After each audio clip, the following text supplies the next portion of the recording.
Welcome to the Rare Element Podcast. I'm your host, Lucy Vaughn. This season begins with a story I've never told in full. A story about contact, the moment I realized that memory isn't only personal, it's collective. This first season of the Rare Element is a journey into the hidden, into the ways contact, magic, and memory shape our lives. I'll be sitting down with magicians, Freemasons, mystics, and guardians of ancient traditions, where we explore what happens when a person crosses the invisible threshold between what's known and what's forbidden. But before we go there, I want to tell you where this all began. It begins in Kansas with a little girl, a wheat field, and a window left open to the stars. This podcast explores contact, not just with extraterrestrial life, but with the hidden memory, personal power, and the mysterious forces that shape who we become. And this first story, ladies and gentlemen, this one is mine. Let me tell you a story. Let's go back to a time in my life when I'm about 5 years old. It's a summer evening, and I feel very peaceful. I had just taken my evening bath. I'm in my soft and cozy pajamas, and I feel so very relaxed. I'm looking out my window, and it's twilight. The curtains are gently blowing in the breeze. Summer. The cicadas are buzzing. The sound of cicadas was very therapeutic to me and soothing. To this day, I miss that sound. Our house is so quiet, and my parents are already asleep. I recall the time had just changed for the summer because we were going to bed when the sun is still up. And at that age, I remember wanting to play more, wanting to go outside and play a lot more. I'm in my bed, just restless but relaxed at the same time. I loved our little house out on the Kansas prairies. I remember I really did not like being in my room. I really didn't like being there. It made me feel very sad and lonely. I remember staring out the ceiling and the curtains, feeling relaxed and sleepy. I began to doze off to sleep, and I began waking up to a rustling sound. I hear the doorknob begin to twist and screech open. Someone comes in, and I recall them sitting on my bed. That moment, I feel scared and uneasy. I feel sick to my stomach, and there's a tightness in my throat and in my tummy. And I just do not want to be there. I feel so sick and do not want to be there in that moment in time. I do my best to close my eyes and to pretend I'm not there, and pretend that person's not there. In that moment, there's a bright white light that flashes into my window. And this light is warm and cheery. I know somebody's there, and I'm excited to see them.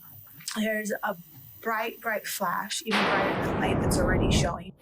And there's these two figures of light. I want to say shadows of light, less brighter than the light that's filling the room. They begin to take form.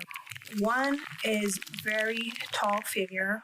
I'm going to call this first figure a she and identify her as Winifred, because as a child, that's how I knew her and identified her as. She's very tall. She likes to wear a dark cape with the dramatic queen kind of cape, so kind of where it's coning in around, it's caping in around her head, gown with a buckle that cinches at her waist, and it has two triangles, one stacked on each other vertically, and they clip together. It's the symbol of the group that they all work in together. Her head is very skeletal and stoic. She has very insect features, like a mantis head, except for she has horns. These horns stick out. They're really long. It's almost like a goat horns on a goat head, but it's on a praying mantis head. And she has these big, dark bug eyes, mantis eyes. They're not revealed like regular mantis eyes. They're covered with lids. And she's just very stoic and skeletal. Her skin is pale white, and she just stands there very stoically. The other figure is about 4 feet tall, about my height, the average height of a 5-year-old. He very simply looks like a gray alien, except for a few different features. Black, like a typical gray alien. He has human eyes that have pupils and irises, and he has muscle mass to his body. He is a hybrid gray alien that has human DNA. Remember him as being a he and identifying him as Thomas. They're both standing there. Thomas steps forward. Winifred is overseeing the visit, but she stands in the background. And I remember her being in the dark, in a shadow in the corner of the room, while Thomas is interacting with me. I know I can sense that they're there for something that Thomas is not too happy about. He's not very pleased about, but it's something that has to be done. I can feel his care and his concern. And she tells him that it's time to remove my memories. Thomas is looking at me with his big eyes, and I can feel his sadness. He's doing his best to reassure me that this is for my own safety and good, and that it's just only going to be temporary, and that I'm very special. And he communicates that he loves me, that I'm going to do great things one day. As he says that, he has my hands in his hands, and his hands begin to glow a bright bluish green. It's very warm. I can see this light also shining through my hand, and I can feel it going up my arms, traveling up my chest, up my throat, up my neck, to my head, and my forehead. And at that moment, I can feel my forehead getting warm, and there's a greenish bluish light pulsating on my forehead, and I see these. They first come out as little like wisps of green energy of light, and they begin to form these greenish, bluish, beautiful butterflies. And this color is not a color I've ever seen here on this planet, because it doesn't exist here, and there's not the right frequencies. But I'm able to see it when I interact with these beings. I think it's something about them where this hue and shade is allowed to be present. I can tell Thomas is making this a very fun and making it entertaining and cheery experience, and not traumatizing and scary.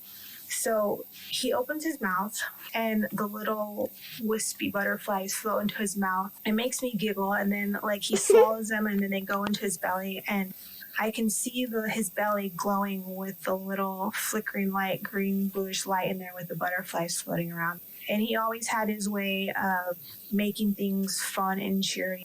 Our interaction had a lot to do with different activities and teaching experiments, I would like to say. His job as having human DNA was being able to connect with me and to reassure me and to make the process more suitable for me.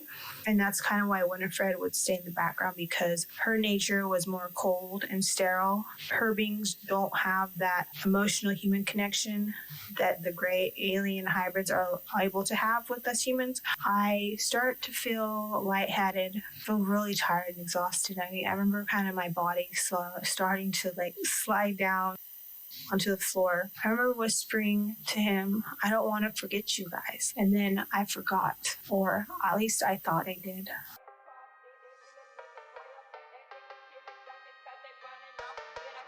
You know what? They told me to be quiet. They said power is dangerous. So you know what? I made it look good. Everything I create begins with one belief: that beauty and power were never meant to be separated. that desire isn't dirty or dangerous, it's divine. They said original sin was the fall of mankind, but it turns out it was just the rise of woman. I learned that good was just another word for small. I don't do nice, I do honest, I do beautiful, I do whatever the hell I want. Every collection I create, every word I write, is a middle finger wrapped in velvet. If that makes you uncomfortable, good. You're waking up, dear. Babe, this collection is for those who dare to feel deeply and live without apology. If you know what that feels like, then you know what? You already belong here. This is Original Sin, where power gets dressed in red, and truth always looks better in heels. Visit LucyVaughn.com to discover Original Sin, the collection, the movement, the services, the awakening, and see what they tried to warn you about.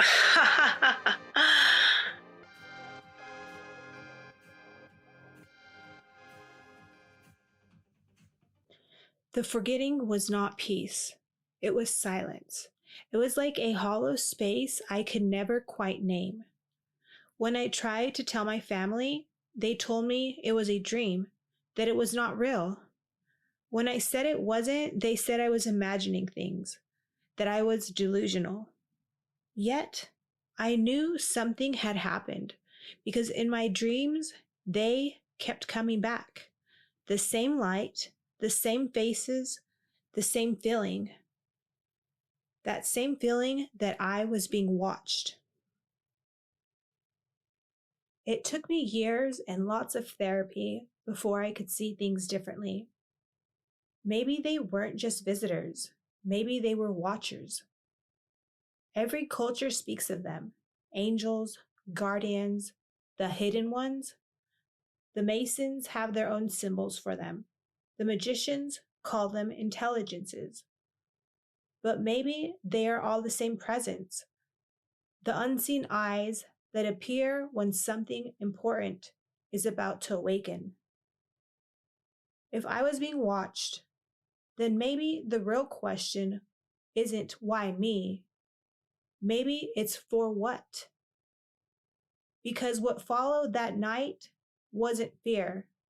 It was a hunger to remember, to create, to build something that could not be erased and would last beyond this lifetime. That question, what for, is what eventually brought me to the world of the occult, to magic, to the temple at Rivendell, to the men and women who work not to forget, but to remember. People like Poke Runyon, founder of the Order Templi Astarte, and others who carry the legacy of ancient traditions, masonry, and magic. Because every context story, whether it comes from the stars or from ritual, carries the same message. You are being invited to remember what you already are, both ritual and magic. There are voices you'll hear this season on the Rare Element, not as teachers, but as witnesses. You are being invited to remember what you already are. I said, I don't want to forget you. And now I understand what I really meant was, I won't let us forget. This is the Rare Element. In the next episode, I'll sit down with magician and filmmaker Poke Runyon to talk about contact, legacy, and what it means to build a temple that outlasts time. Until then, remember, you are never alone. This is the Rare Element. New episodes drop every Thursday. Subscribe on Spotify, Apple Podcast, YouTube, Podcast Addict, or wherever you get your podcasts. And remember, you are never alone.